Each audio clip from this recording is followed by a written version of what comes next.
perlu kita garis bawahi teman-teman sekalian, terutama bagi teman-teman pengurus masjid, ya.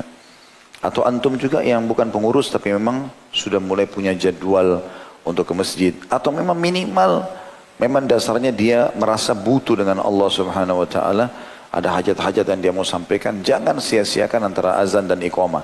Bagi Anda pengurus masjid, jangan buru-buru iqamahnya. Karena antara azan iqamah ada salat qabliyah, juga ada waktu mustajab. Bayangkan teman-teman, di waktu ini satu hari 5 kali kita tinggal angkat tangan ke langit memuji Allah, baca salawat kepada Nabi SAW, mohon Allah ijabah. Perhatikan sabda Nabi SAW, la yurad, terjemahannya tidak akan ditolak, ya, diijabah. Dan ini sehari 5 kali. Tadi duhur, subuh dan duhur kita sudah dapat. Sekarang asar sebentar lagi kita juga dapat. Nanti maghrib juga ada begitu, isya juga begitu. Terulang lagi besok.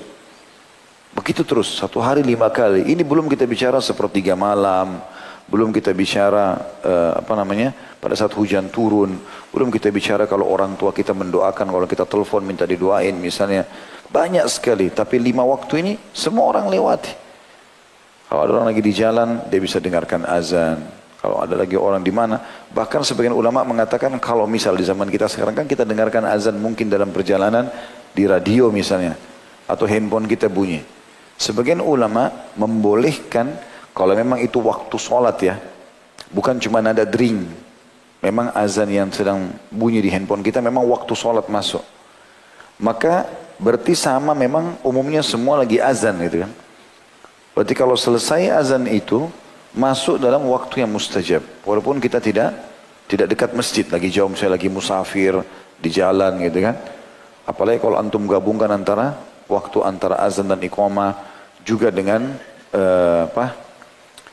musafir misalnya, ya, ini berarti tergabung waktu-waktu yang pasti diijabah oleh Allah SWT. Musafir juga itu tidak ditolak, ya.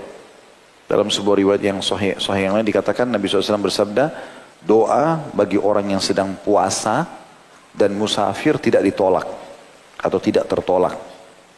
Maka kalau lagi safar, di pesawat, di bus, di kereta, luangkan waktu. Duduk, tidak usah peduli dengan orang sekitar kita. Angkat tangan, puji Allah, alhamdulillah minimal, lalu salawat pada Nabi SAW, wassalatu wassalamu ala rasulillah, lalu sampaikan hajat kita. Kalau bukan dalam sholat, pakai saja bahasa Indonesia. Kalau di luar sholat, ya Allah ampunilah aku, maafkanlah ya Allah. Aku tidak tahu harus mengucapkan kalimat apa lagi, tapi tergeraknya tanganku untuk mengangkat tangan ke langit, lisanku untuk mengucapkan doa ini, tentu engkau menginginkan sesuatu. Maka la haula wa la quwata illa billah. Saya tidak pernah tahu apa yang harus saya lakukan ya Allah. Maka mudahkan aku memohon apa yang kira-kira menurut kamu engkau layak untuk memilikinya.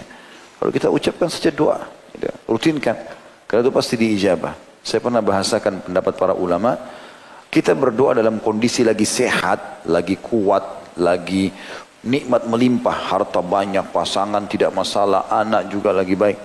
Itu kalau kita berdoa pada saat itu, justru itu penyebab doa kita diterima kalau kita lagi ada masalah nanti.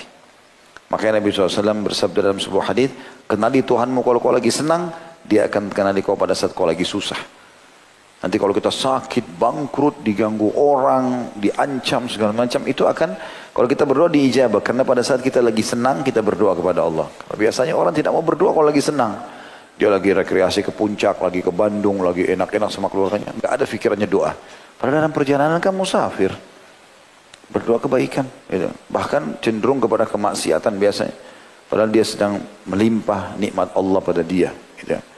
Saran saya teman-teman, kalaupun safar, rekreasi keluarga, jangan ketinggalan sholat malam. Jangan ketinggalan baca